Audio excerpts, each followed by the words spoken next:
নমস্কাৰ এই মুহূৰ্তত দিবলৈ লৈছো আজিৰ সন্ধিয়াৰ বহুকেইটা গুৰুত্বপূৰ্ণ খবৰ। আজি হৈছে 30 ছেপ্টেম্বৰ আৰু এই ধৰণৰ খবৰসমূহ নিতৌ চাবৰ বাবে চেনেলটো সাবস্ক্ৰাইব কৰি ভিডিঅ'টোত এটাকৈ লাইক কৰি দিব। তেন্তে আহক দৰ্শকসকল সন্ধিয়াৰ খবৰকেইটা আৰম্ভ কৰোঁ।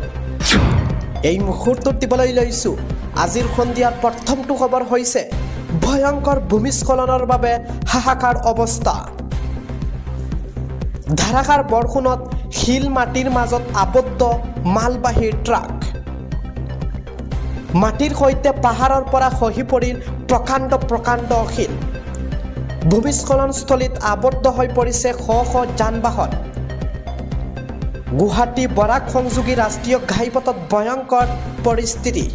ভূমিস্খলনস্থলীত আবদ্ধ হৈ পৰিছে শ শ যান-বাহন। মেঘালয়ৰ কুলিয়ান আৰু ৰাতাচৰা সোণাপুৰতেই ভয়ংকৰ ঘটনা। আজি পুৱতি নিশা পৰ্যন্ত শ শ বাহন আবদ্ধ হৈ থাকে অঞ্চলকেইটাত। 8 ঘণ্টা নেৰানেপেৰা প্ৰচেষ্টাৰ ফলত মুকলি কৰা হয় পথছোৱা। এতিয়াও স্বাভাৱিক হোৱা নাই গুৱাহাটী বৰাক সংযোগী যাতায়াত। 6 নং ৰাষ্ট্ৰীয় ঘাইপথ এতিয়া হৈ পৰিছে পথচাৰীৰ বাবে মৰণ ফানস্বৰূপ। পথছোৱাৰ গ'লেই যেন এতিয়াও প্ৰতিটো খোজতেই বিপদ হৈ পৰিব। আগবাঢ়িছোঁ সন্ধিয়াৰ পৰৱৰ্তী খবৰটোলৈ। নেপালত বানৰ ভয়ংকৰ ৰূপ।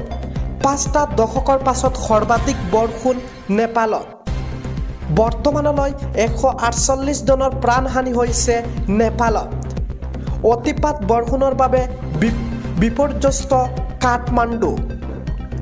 বান আৰু ভূমিস্খলনৰ বাবে ভয়াৱহ পৰিস্থিতি দেশখনত।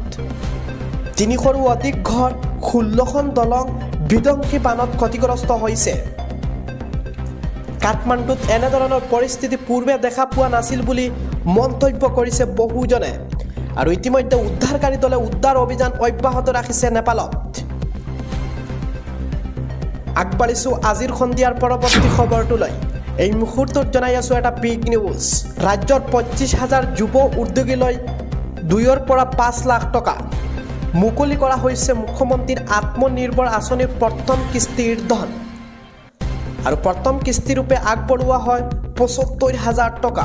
অহা 10 নৱেম্বৰত আৰু 30,000কৈ ধন দিব চৰকাৰে। জিলাসমূহত আগবঢ়াব প্ৰশিক্ষণ। 3দিনীয়াকৈ প্ৰশিক্ষণ আগবঢ়োৱা হ'ব যুৱ উদ্যোগীসকলক। আৰু এই প্ৰশিক্ষণৰ পিছতেই দিয়া হ'ব 25,000কৈ টকা। আৰু 75,000 যুৱ উদ্যোগীক দিব এই ধনসমূহ। নতুনকৈ আবেদনৰ বাবে 5 অক্টোবৰত মুকলি কৰা হ'ব পৰ্টেল। সৰ্বমুঠ 2 লাখ লোকলৈ আত্মনিৰ্ভৰ অসম আঁচনি আগবঢ়োৱাৰ লক্ষ্য ৰাজ্য চৰকাৰৰ। আৰু 2 লাখ টকা ভালকৈ ব্যৱহাৰ কৰাসকলে লাভ কৰিব প্ৰধানমন্ত্ৰীৰ মুদ্ৰা আঁচনিৰ ধন। আগবাঢ়িছোঁ আজিৰ সন্ধিয়াৰ পৰৱৰ্তী খবৰটোলৈ। যান-বাহনৰ গৰাকীৰ বাবে আহিছে ডাঙৰ নিৰ্দেশনা। পথ সুৰক্ষালৈ সতৰ্ক কৰিছে পৰিবহণ বিভাগে। আজিৰ ভিতৰত আপডেট কৰক আপোনাৰ যান-বাহনৰ নথিপত্ৰ। বীমা, প্ৰদূষণ আৰু RC সকলো আপডেট কৰক শীঘ্ৰেই। দুৰ্গা পূজাৰ প্ৰাকক্ষণত ৰাজ্যৰ ৰাজপথত পথ সুৰক্ষা নিশ্চিত কৰাৰ জাৰি কৰিছে নিৰ্দেশনা। ব্যক্তিগত বাণিজ্যিক সকলো বাহনৰ গৰাকীলৈ নথিপত্ৰ আপডেট কৰাৰ আহ্বান। উৎসৱৰ সময়ত যাতে কোনো কাৰণতে পথ সুৰক্ষা বিনষ্ট নহয়। আৰু যান-বাহনৰ গৰাকীয়ে ঘৰতে বহি অনলাইন যোগে কৰিব পাৰিব নথিপত্ৰৰ কাম কাজসমূহ। আগবাঢ়িছোঁ সন্ধিয়াৰ পৰৱৰ্তী খবৰটোলৈ। আনহাতে দুৰ্গা পূজাক লৈ আহি গ'ল পৰিবহণ বিভাগৰ নতুন SOP। মহানগৰীৰ প্ৰতিখন পূজা সমিতিলৈ দিয়া হৈছে নিৰ্দেশনা। পূজা মণ্ডপত পথ সুৰক্ষাৰ নীতি নিয়মসমূহ লিখি ডিছপ্লে ৰাখিব লাগিব। হেলমেট নিপিন্ধা, ছিট বেল্ট নলগোৱা চালকৰ বিৰুদ্ধে চলিব অভিযান। চালকসকলে পথ সুৰক্ষাৰ সকলো নীতি নিয়ম মানি চলিব লাগিব। আৰু সুৰাপান কৰি বাহন চলালে ভৰিব লাগিব 10,000কৈ টকাৰ জৰিমনা। লগতে বাতিল কৰা হ'ব গাড়ীৰ অনুজ্ঞাপত্ৰসমূহ।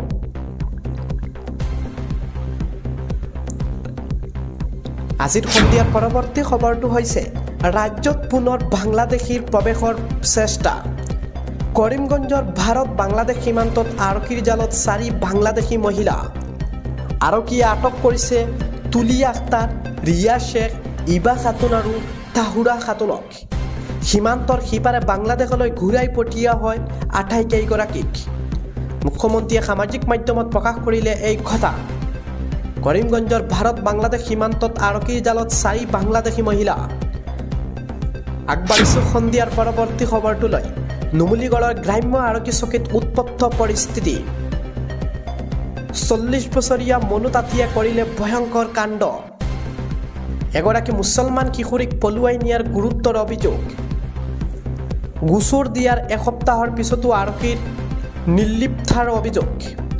আমচু খিলঞ্জীয়াই কপালে নুমলীগড় গ্ৰাম্য আৰক্ষী থানা। আগবাঢ়িছোঁ সন্ধিয়াৰ পৰৱৰ্তী খবৰটোলৈ। দুৰ্গা পূজাৰ নামত চান্দা বিচাৰি পূজা কমিটিৰ গুণ্ডাগিৰি। চান্দা অপসংস্কৃতিক লৈ মুখ্যমন্ত্ৰীৰ কঠোৰ স্থিতি অংকুষ্ট। দুৰ্গা পূজাৰ চান্দা নিদিয়াৰ বাবে এজন যুৱকক মাৰপিট। পদৰ চাহ দোকানীক 5,000 টকা দাবী কৰিছিল পূজা কমিটিয়ে। তথাতৈকে আৰক্ষী উপস্থিত হোৱাত প্ৰাণ ৰক্ষা পৰিছে শুভদীপৰ। দুৰ্গা পূজাৰ নামত এই ধৰণৰ গুণ্ডাগিৰিক লৈ শিলচৰত তোলপাৰৰ সৃষ্টি হৈছে। এইবাৰ এই দুৰ্গা পূজা কমিটিৰ দুৰ্গা পূজা নিষিদ্ধ কৰাৰ দাবী বহুতৰ। আগবাঢ়িছোঁ সন্ধিয়াৰ পৰৱৰ্তী খবৰটোলৈ। 1 অক্টোবৰৰ পৰা দেশত সলনি হ'ব বহুকেইটা নিয়ম সলনিয়ে প্ৰভাৱ পেলাব আপোনাৰ পকেটত। LPGৰ ধনৰ লেনদেনলৈ হ'ব কেইবাটাও পৰিৱৰ্তন। দেশজুৰি সাল সলনি হ'ব ৰন্ধন গেছৰ দাম।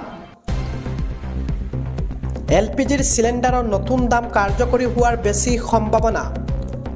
সলনি হ'ব পাৰে ATF আৰু CNG PNGৰ মূল্য। সুকন্যা সমৃদ্ধি যোজনা নিয়ম পৰিৱৰ্তন হ'ব 1 অক্টোবৰৰ পৰা। কন্যাৰ একাউণ্ট আইনীভাৱে চলাব পাৰিব অভিভাৱকসকলে। PPFৰ একাউণ্ট ক্ষেত্ৰত হ'ব বৃহৎ পৰিৱৰ্তন। নাবালকৰ নামত একাউণ্টৰ বাবে নাবালকৰ 18 বছৰৰ সম্পূৰ্ণ নোহোৱালৈকে POSত সুদ পাই থাকিব।